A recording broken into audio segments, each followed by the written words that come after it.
It's this one here. Check 1, 2. I'm talking into this one right here. This is my shotgun on channel 2. 1, 2, 3, 4. You should hear me on ambient. Yeah, that's what I'm No, I appreciate it. How are you getting 2 shots?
Emerald. I moved to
check. Out, turn. Woo.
Good morning, ladies and gentlemen, and welcome to Hamilton headquarters in Troop C for the dedication of Interstate 195 to Trooper Mark Castellano.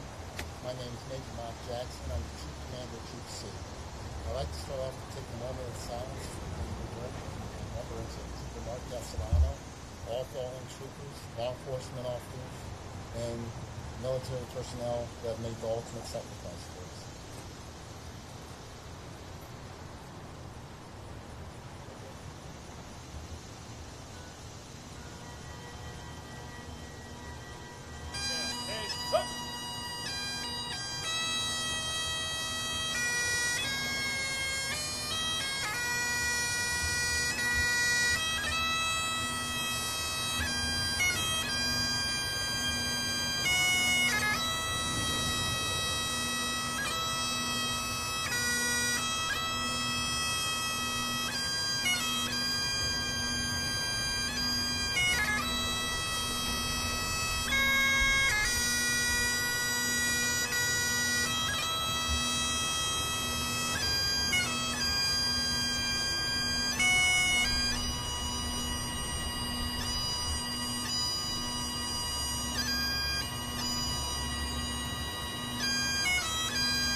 At this time, I'd like to introduce Wayne Blanchard, President of the State Troopers Fraternal Association of New Jersey.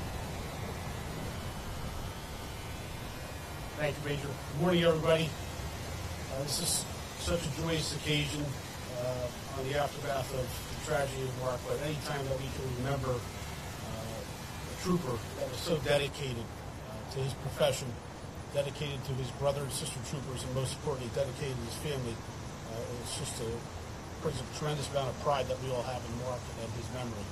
The state police unions and our colleagues from the NCOs and SOAs are here. We're so proud of this Memorial Highway program that we initiated a few years ago. And this is our 5th Memorial Highway sign that we have gotten signed into law. And we're so proud of that, and we're not going to stop until every trooper that paid the ultimate sacrifice on our state's highways is remembered.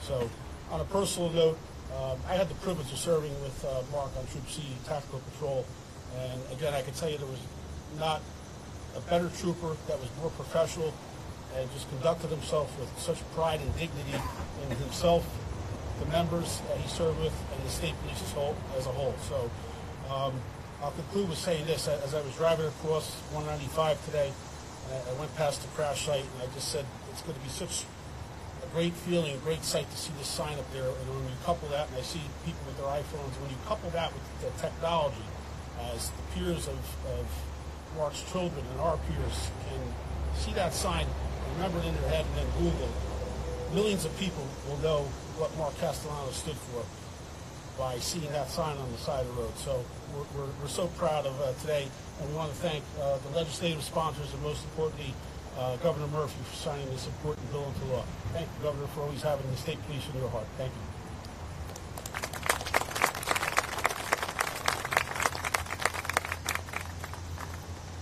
At this time, I'd like to introduce the 14th Colonel of the New Jersey State Police, Colonel Patrick Callahan. Good morning, everybody. I'll just take a few moments to talk about how important it is that we remember. I've spoken about it at other events with regard to how we remember those that have made the ultimate sacrifice. I think placing their names in granite is a phenomenal symbol of infinity, quite frankly, whether that's in D.C. or at the museum. The dogwood trees at the museum, another way that we remember. Mark's photo on the Hall of Honor at the museum, another way that we remember. But beyond signs and engravings and trees, the best way to honor his memory is to try and be as much like him as possible. And I challenge each and every one of us to do that, not only today, but in the days moving forward. Not only will the motoring public of New Jersey drive by that sign and be reminded of the sacrifice that he made, knowing that when he raised his hand and took his oath back when he graduated, that he might have to lay down his life in the performance of his duty. And he did that. He did that. Everybody here remembers that Sunday morning. We remember how he died. But it's really more important that we remember how he lived and the legacy that he left behind and how proud he was to be a Jersey guy, his whole life dedicated to New Jersey, from where he went to school, where he ultimately became a trooper. And on days like today, in the past couple weeks, when it's hit about 100 and humidity's 100%, and people come up to you and say, "Trooper, how do you put that long sleeve uniform on?" And the answer is because we worked hard for it, because we're proud of it, because there's almost 100 years of history behind men and women getting up every morning, sometimes every night, and putting this uniform on to go out and serve those people. So I'm honored to be the superintendent and the colonel of this great organization. I'm thrilled that the legislature and the governor signed this into legislation, as Wayne said. This event, quite frankly, people were asking me about invitations. This entire event was driven by Governor Murphy and his staff.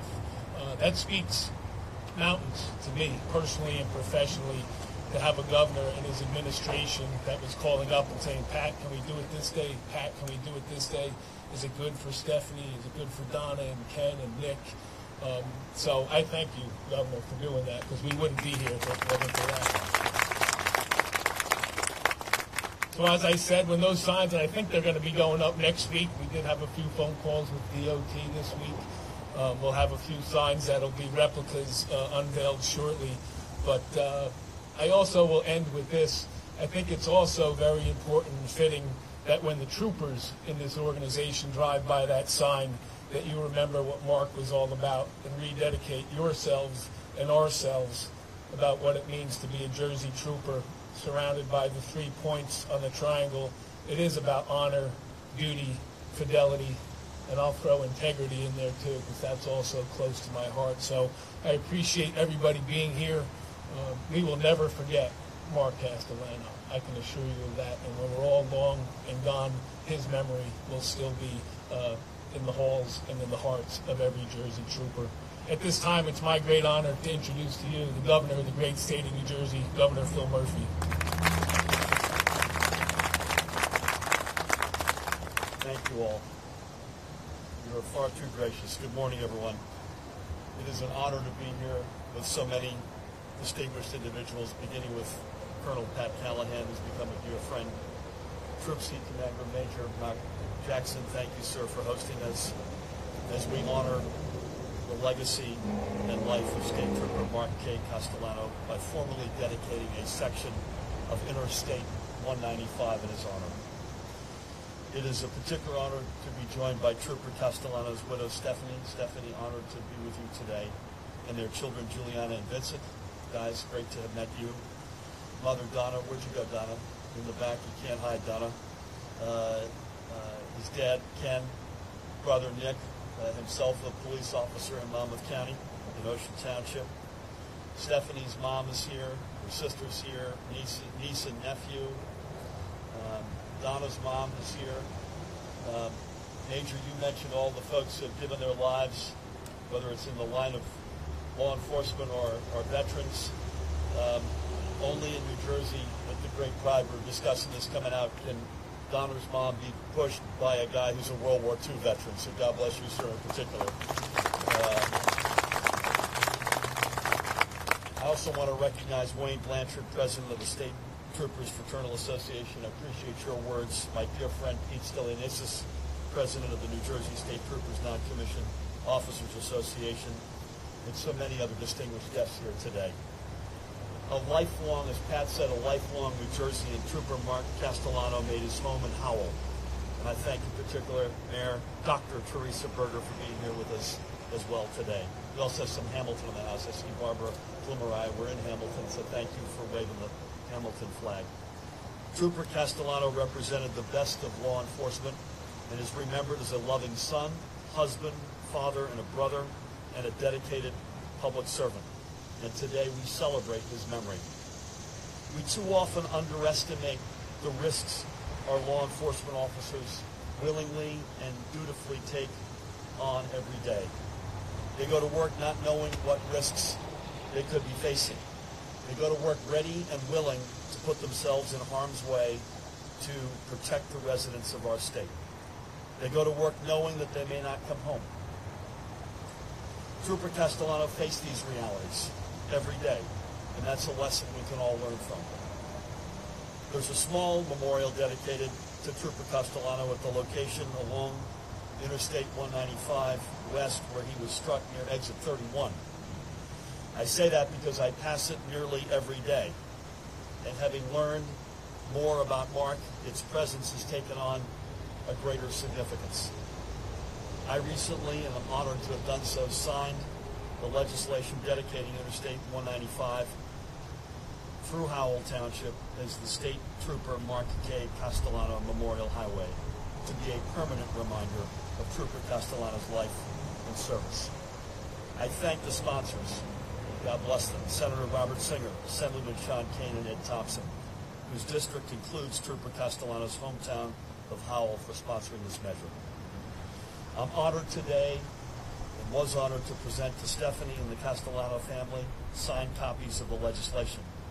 And I'm honored to have them here to help unveil the new sign that motorists will see as they travel through Howell. It is entirely fitting, and I echo some comments that Wayne said, that we take this additional step. This designation is more than a reminder of Mark's service and sacrifice, and that all the brave men and women of the New Jersey State Police, and indeed of all law enforcement officers across the state who have taken that solemn oath to protect and to serve. It will also serve as a reminder to follow New Jersey's Move Over law, which is essential to the protection of law enforcement and first responders when they're working along our roadways.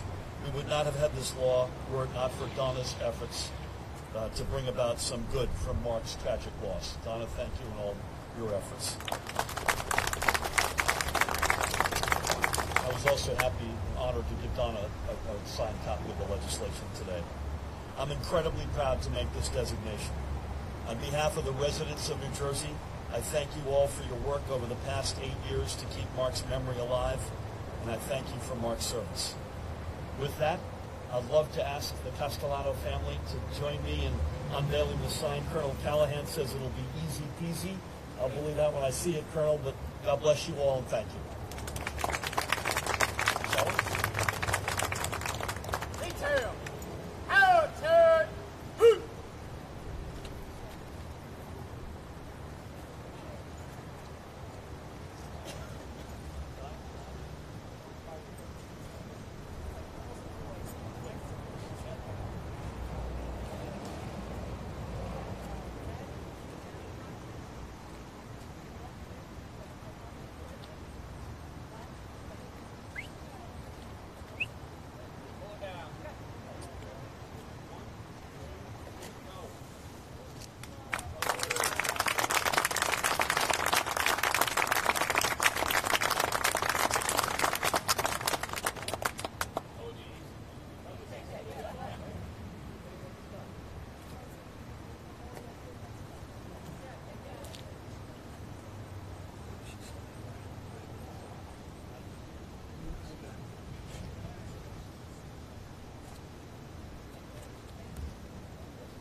for estimates in the Trooper Mark Castellano firing range.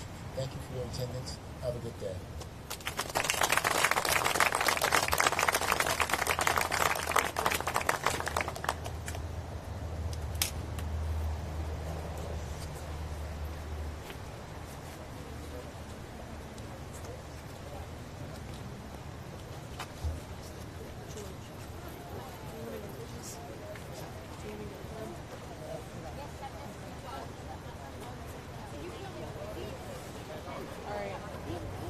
I'm dead. Oh my god.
Yeah.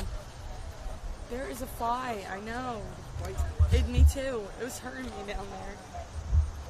Not. Unplug that wire.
to us, and I appreciate that.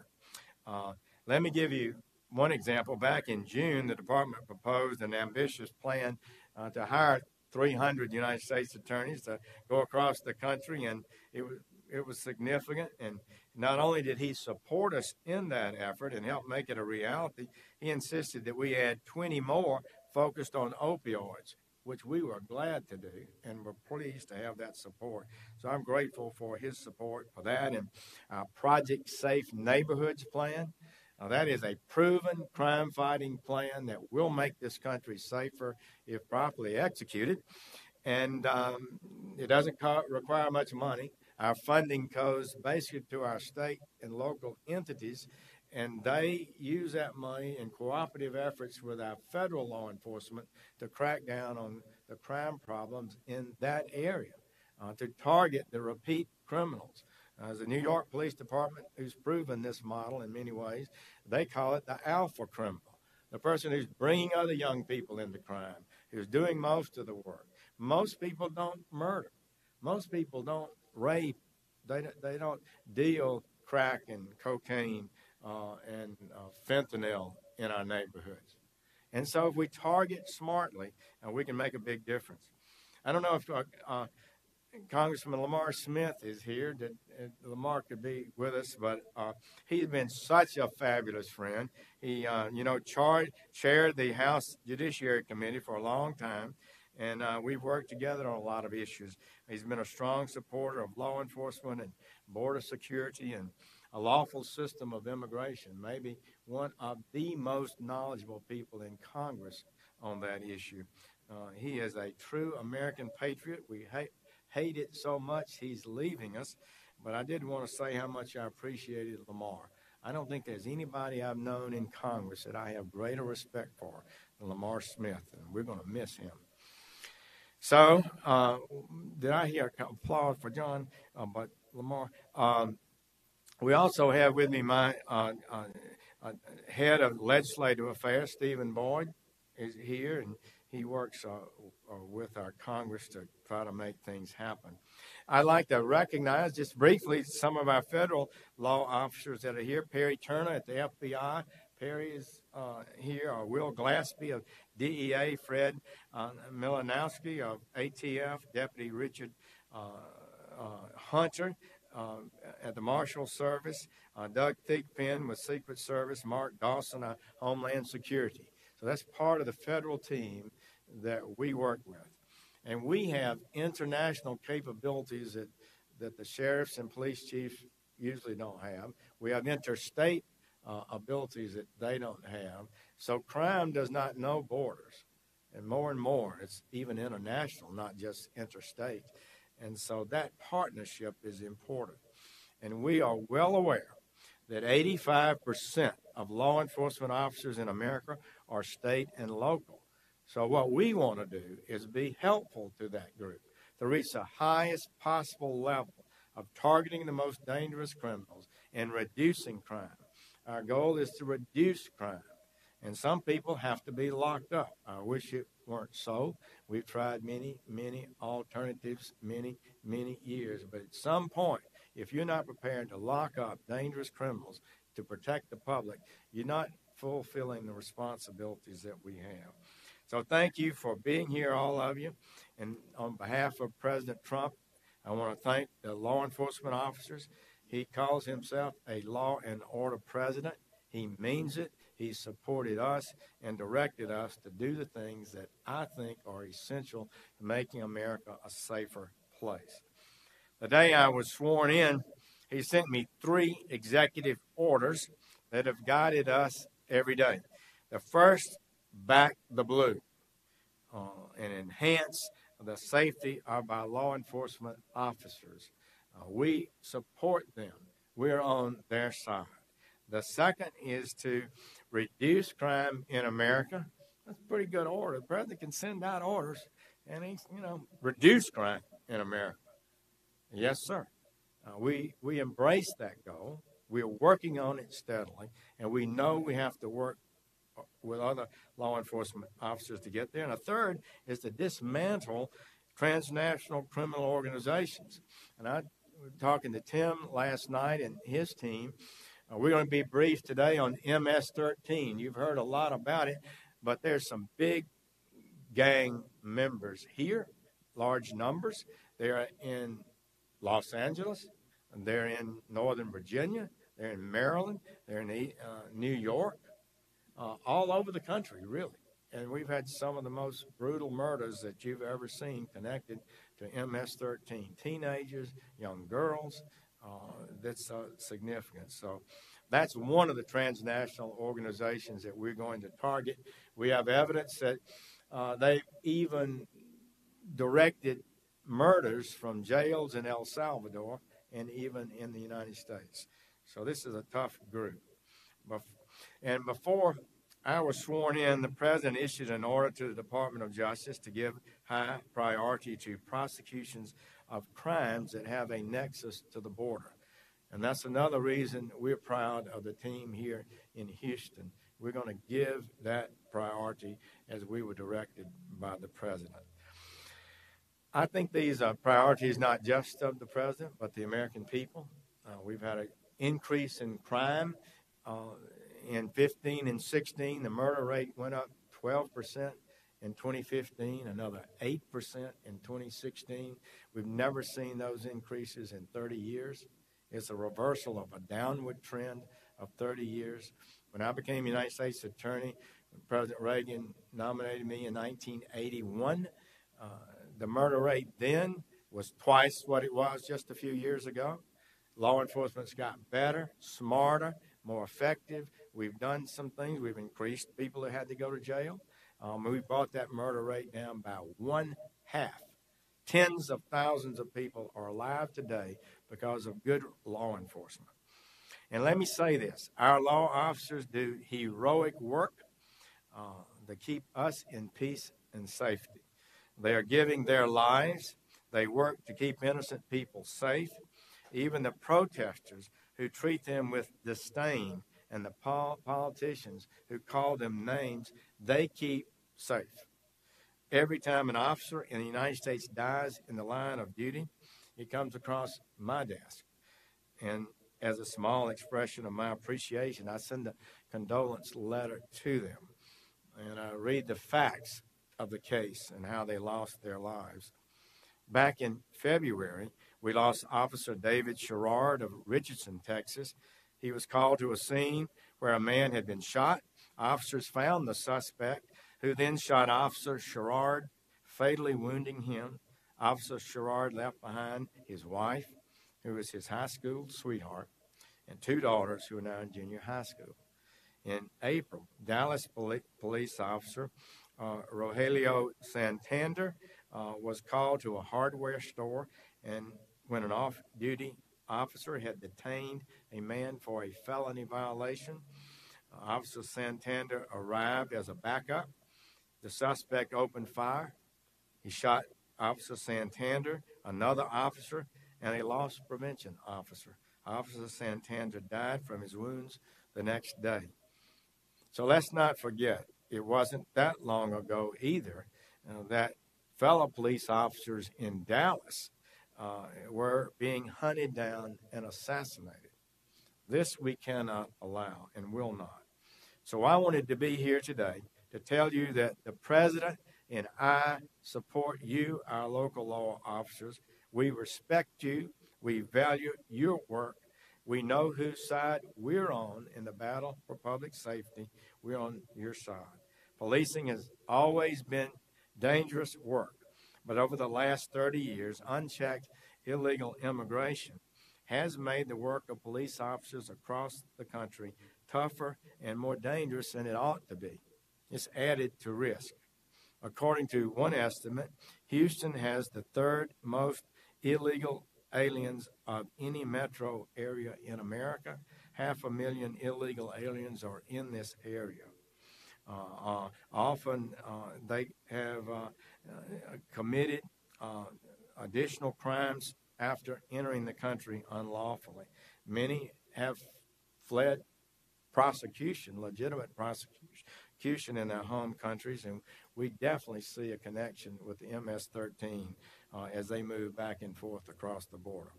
So whatever we would talk on immigration, whatever our views, all of us should agree on two goals. We need to end illegal immigration and to end illegal immigration crime. I believe we should be able to agree on that.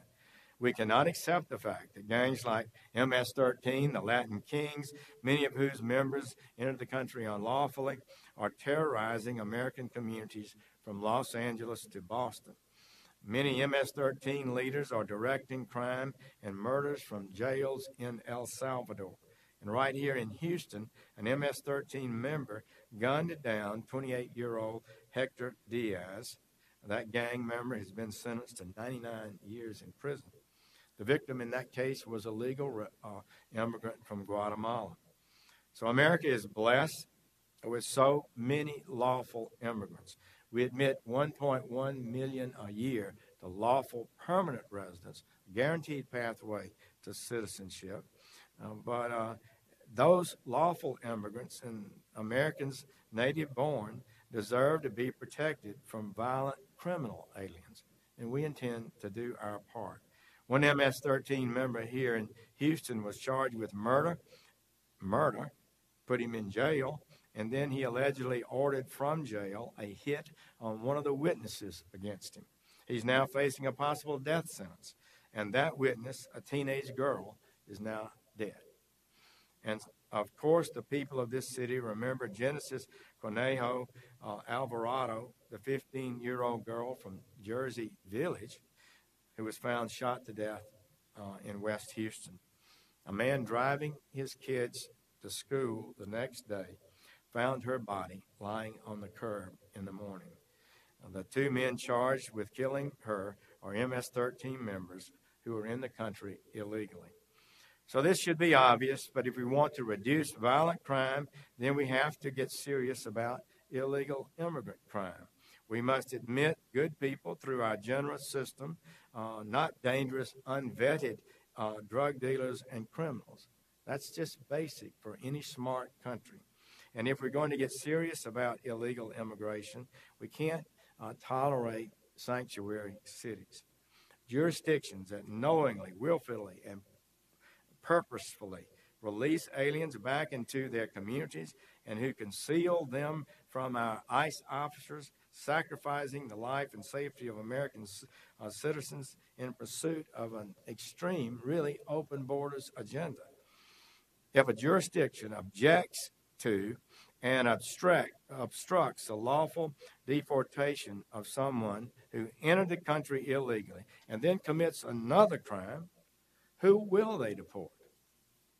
The answer is really nobody. Who else? How could you take such a policy? And it isn't just bad policy. It's a direct challenge to the laws of the United States. It places the lives of our fine law enforcement officers and our residents at risk. Extreme, radical, open borders policy is not justified. It cannot be in this country. We need a lawful system of immigration. Good people make their applications. They're allowed to enter. They're vetted before they're allowed to enter. And that's the way any great nation should operate. And I would suggest to you that the president's plan to end the unlawfulness in our system, provide relief for the DACAs, and to build a wall that will really send a message and secure our borders is a reasonable, rational approach. The other approach, the idea that anybody